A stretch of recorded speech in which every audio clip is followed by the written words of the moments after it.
welcome to Our Own Voice, a partnership in mental health awareness in cooperation with NAMI Wichita, NAMI Kansas, and KSUN Community Radio. NAMI is the National Alliance on Mental Illness. We're the largest grassroots advocacy network for people with mental illness and their family members, with over 800 national affiliates and 15 Kansas affiliates. We provide awareness, support, education, and advocacy for people affected by mental illness. Our purpose here today is to provide the Wichita KSUN Community Radio community with a conversation that provides insight into what it is like to live with mental illness. Our intention and hope is that our program will change attitudes, assumptions, and stereotypes about what people with mental health conditions deal with all the time. My name is Andy Martin. I'm the Director of Communications Development for NAMI Kansas. I'm very pleased and proud to be your host today, and I'm a person with mental illness. I'm in recovery for general anxiety. Like everybody in the human race, I struggle with the stress and challenges of being a fully human being, but I'm doing okay. And I know that I have many gifts to offer my family, my work, my friends, and my community. So it's my pleasure to introduce you to one of my new best friends, Lynn Core. Lynn, tell us a little bit about yourself. Hi, Andy. I actually live with a mental illness as well. I live with what is called schizoaffective disorder, that in my case is a combination of both schizophrenia and bipolar disorder. I also live with PTSD. These days I'm doing very, very well, though there are times when my mental illness breaks through and I have symptoms, though today I'm doing great. Wow. Welcome, Lynn Core. We're glad you're here today, right here in Wichita at KSUN Community Radio. So you've been involved in the Wichita community for a while and a part of NAMI Wichita, which is NAMI is the National Alliance on Mental Illness here in Wichita. You've had lots of different roles there. What kind of things have you done? Well, currently I'm what's called a peer-to-peer teacher. That's a mentor for people that take a peer-to-peer course, which is a course for people living with mental illness, taught by people who are in recovery with mental illness. I also do Inner on Voice presentations, which is a presentation given by two people that live with mental illness, and it's to reduce stigma about mental illness and educate the public about mental illness. I also do a lot of work on the computer for NAMI Wichita, which is something I really enjoy, making things on the computer, invitations, posters, flyers, things like that, which I really enjoy doing that. Yeah, and you also have a job, too. I have a job outside of the mental illness field, actually. I have a part-time job at Petco here in town, where I've worked for 21 years now. Wow. So do you get to hold pets and work with pets? Actually, yes, I do. It's not quite as fun as it sounds. Okay. I don't get to handle the pets all that much, though I do help make sure they get food and water at the end of the day, and whenever a customer is looking at one of the animals, then I get to take it out and show it to them and tell them how to care for it. I'd love to talk to you more about whether you're a cat person or a dog person or a reptile, but we won't go into that today. Okay. That'd be a whole nother fun mental health conversation about the role of pets in recovery. Very much so.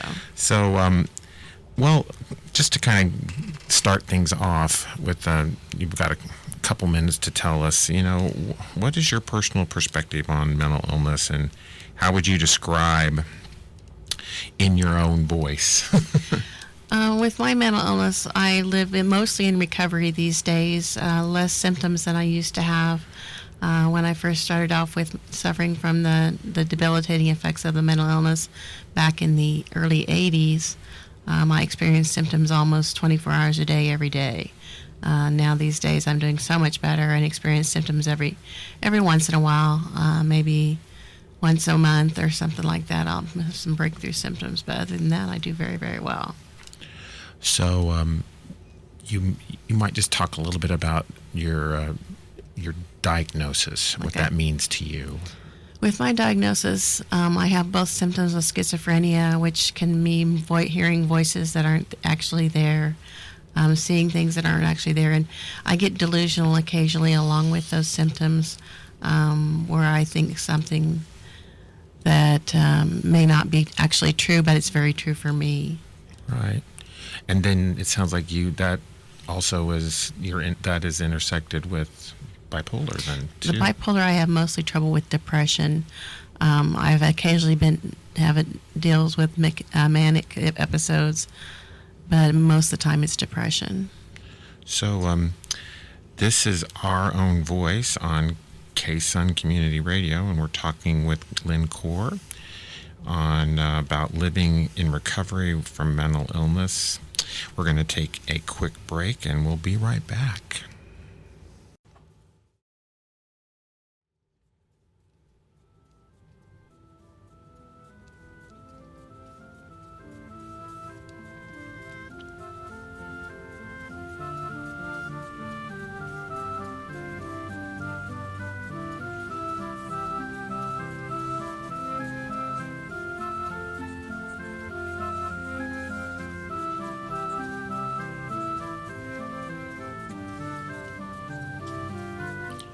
Hello, and welcome back to Our Own Voice, a partnership in mental health awareness in cooperation with NAMI Wichita, NAMI Kansas, and K-Sun Community Radio. NAMI is the National Alliance on Mental Illness, and my name is Andy Martin, and I'm here with my friend Lynn Kaur. Good to be here, Andy. So I forgot to mention a couple people in our first segment. I want to thank our executive producer, David Peterson, and our technical producer, David Larson. So they're sitting here in the studio doing a fantastic job, and they're just amazing. So our title of our program today is The Voice of Schizophrenia. And could you tell us a little bit more about what it's like, in the hard times with schizophrenia, in the dark days? In the hard times, for me, it's very scary. I hear voices that are coming from outside of myself that are saying horrible things. They're very mean to me. They say things like, "You're a horrible person," that you really don't have any friends, that those people that you think are friends are just pretending to be your friends and they don't really like you at all, that I'm persecuting people or that I'm killing people even, and they have a lot of power in my mind. In my mind, they can actually kill people without me being there, just people that I know. So it's always someone that is important to me is the one that's being killed. So a lot of times I'll have to call up those people and make sure they're okay. And, of course, they always say they are, and then 30 seconds later I wonder, well, maybe now they're dead. So it's very scary with that kind of thing, with hearing the voices. When I'm delusional, and that happens often in conjunction with the voices, I don't get scared with that usually. It's very real. So I think one way to talk about this in terms of mental health terminology is psychosis. And that there's a lot of what you experience in schizophrenia is not real. It feels real to you. It is your reality, it's not really happening. And as opposed to those of us that would be around you, we're not experiencing that voice. We're not experiencing what you're experiencing, which is different than neurosis. Where my understanding of a neurosis is when there's no imagination of a reality. It's just that we feel we're not living within the rules. Okay. We're breaking the rules. Okay. And that's the difference between some people's experience with anxiety and depression, is that they're not fitting in. They're not following the rules, as opposed to psychosis, which would be, the illusions and dementia that would be associated with that. Or my reality is completely different from anyone else's. So was there a particular incident that was really powerful for you and helped you in taking responsibility for your schizophrenia or the voice of schizophrenia? Not particularly. I know when I'm going through the symptoms of the schizophrenic part of it, because it is so real to me that it's hard to differentiate what's going on outside of me, so it doesn't really I believe it. And at that moment, it's all I believe. So I can't deal with it outside of the schizophrenia until I start feeling better.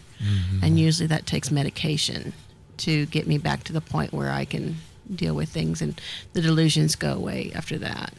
I'm lucky that they do disappear for periods of time, for long periods of time, and just come back when the stress is really bad. So, thank God for medication, right? Thank God for medication. Thank Yes. God for providers that can help us understand how different medications can help us. Have you struggled with finding the right medication? Has that been part of your journey? Very much so. I took medication starting in 1984, and for the first 15 years or so, I struggled with depression primarily, very severe depression, a lot of suicide attempts, things like that. I was never happy. I was never thought that my world would be okay. I just thought I'd be miserable the rest of my life, and didn't see any hope. Found some medication at that point that just kind of clicked. Oh, wow. Now, with the schizophrenia, that happened back when I was set up for ECT, or electroconvulsive therapy, which is a type of treatment where they give you a kind of a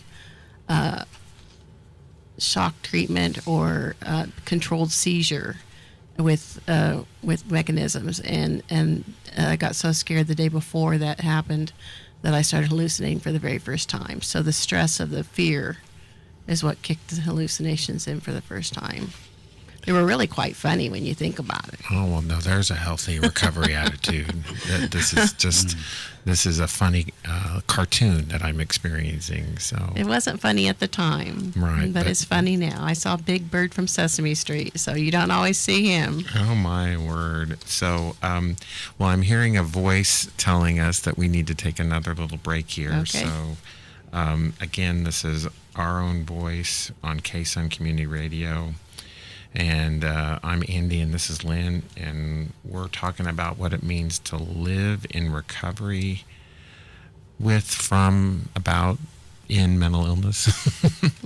And we're going to take a quick break, and we'll be right back.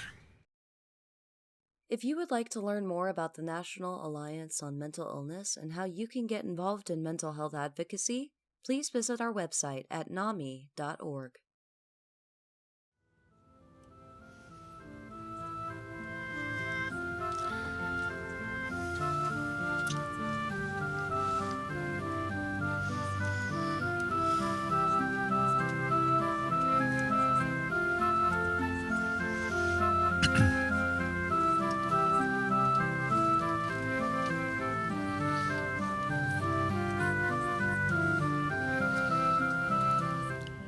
The song you were just listening to is titled Spirit Dance. It was composed and performed by our very own David Larson, who is our technical producer here. So, round of applause to our technical support there. I think it's really amazing that we can have a person that has his own lived experience with mental illness using his own voice of music to communicate what it means to dance with mental illness. So we're continuing our own voice conversation about increasing awareness about mental illness in the Wichita area, and our own voice is intended to humanize the misunderstood, highly stigmatized topic of mental illness by showing that it's possible and common to live well with a mental health condition.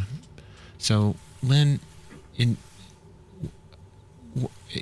tend to talk a lot about the dark days and the hard days, but when you're living well, what does living well with mental illness feel like to you? How do you experience that?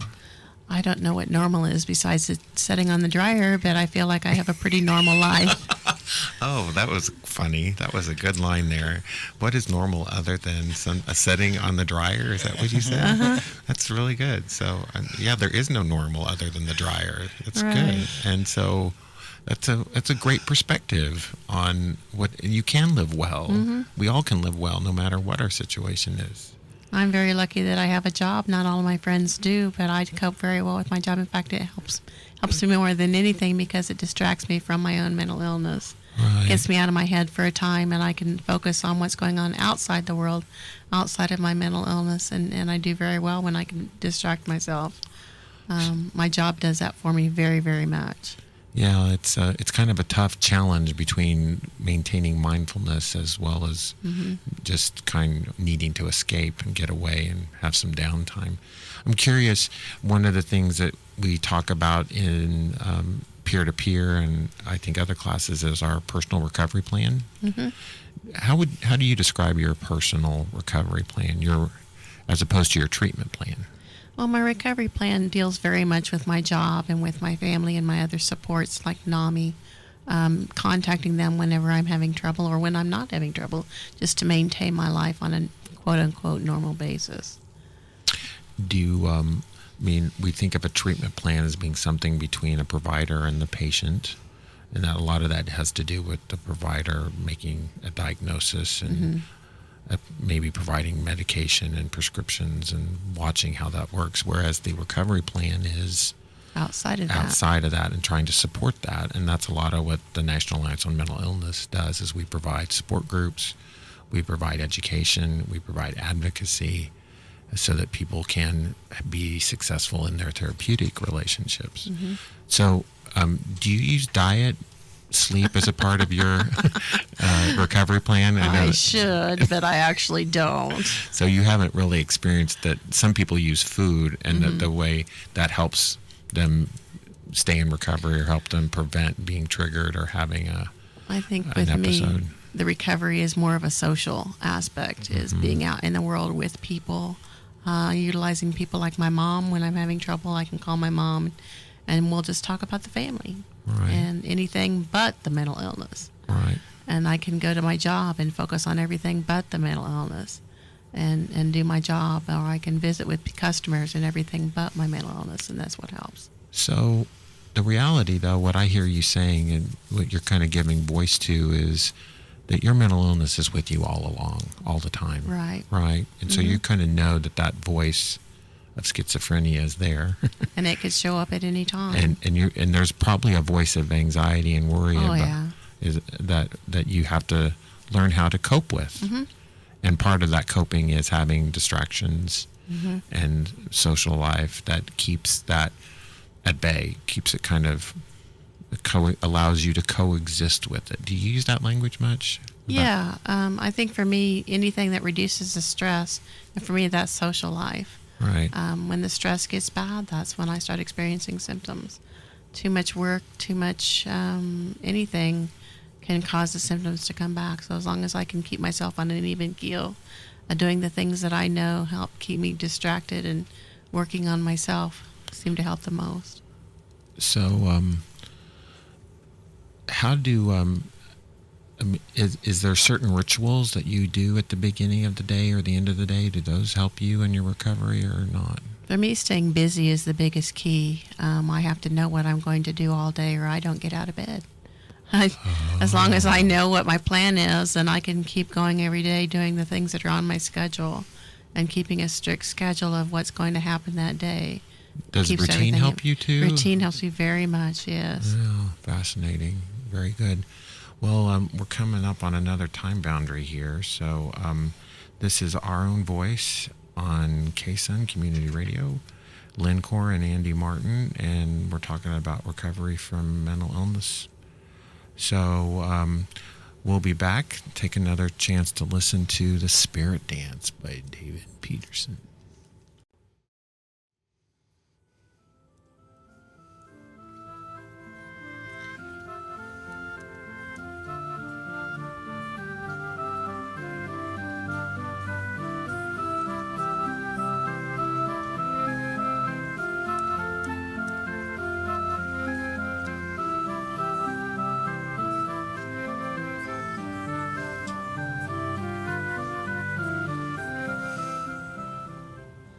Welcome back to Our Own Voice, a partnership for mental health awareness with NAMI Wichita, NAMI Kansas, and KSUN Community Radio.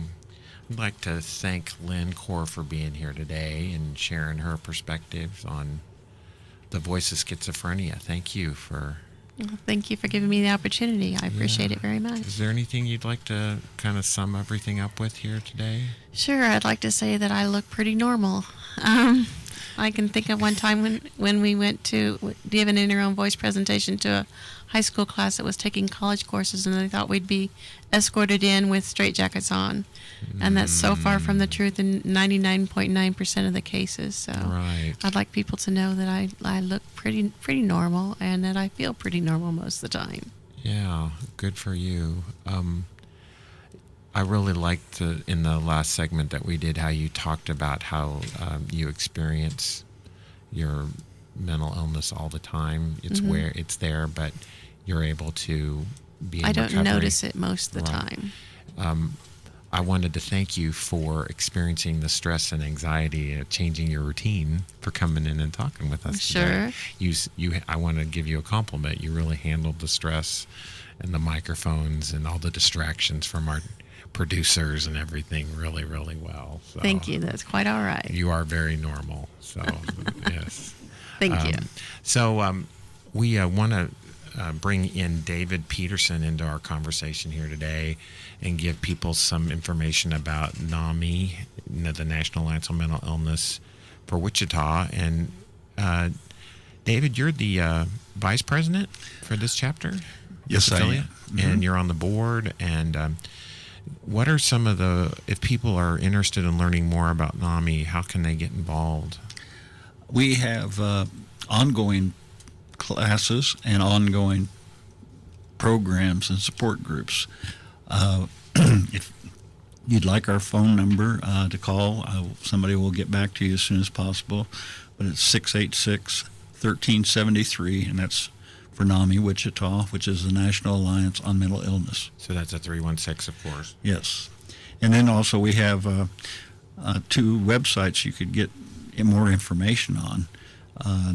info@namiwichita.org or www.namiwichita.org. And then also we are on the Facebook page. But we do have many programs that we offer on a continuous basis. The first Tuesday of every month we have what we call our affiliate meeting, where we have education. Normally a speaker comes in and gives us some real good insight as to whatever they are involved in. And that's located at First Presbyterian Church, is that right? This program, yes, is offered at the First Presbyterian program downtown Wichita at 525 North Broadway, right across the street from the old Sedgwick County Courthouse. And it says the Broadway address. You actually come in on the Market Street. But we have also on the third Tuesday of every month, we have what we call Ask a Doctor. And it runs from 6 to 7 at that same location, the Presbyterian Church. And it's very enlightening to a lot of people because they will normally explain different medications. And then after that particular, we have the Share and Care family support. And we break up into groups, and we have people just share their challenges. We also have other programs. We have on the fourth Tuesday, at the United Methodist Church. College Hill United Methodist. Thank you. I'm sorry. At 2930 East 1st Street here in Wichita. Right. And that is a sharing for both those that are peers and those that are family members. Right. And that's at 6:30 to 8:30. That's correct. And then we also have a life support group for parents and caregivers of children with mental illness, right? It's called This Life. This Life, that's right. That's at West Heights United Methodist Church at 745 Northwest Link. Right. That's on the west side of town. Of course, we also have a NAMI on campus with Wichita State University. So we are just really grateful for KSUN Community Radio and giving us an opportunity to put this information out there. And David Peterson, appreciate your being here today to help us. Enjoyed it. So I want to kind of close things up today with a big thank you to K-Sun Community Radio. We're learning how to do this, and we're learning it. It's just like learning to live with mental illness. You know, we make some mistakes, we figure some things out. So this has been Our Own Voice, and thank you. Hope you'll join us for our next program about living in recovery with mental illness. And remember to share your own voice. It's worth being heard.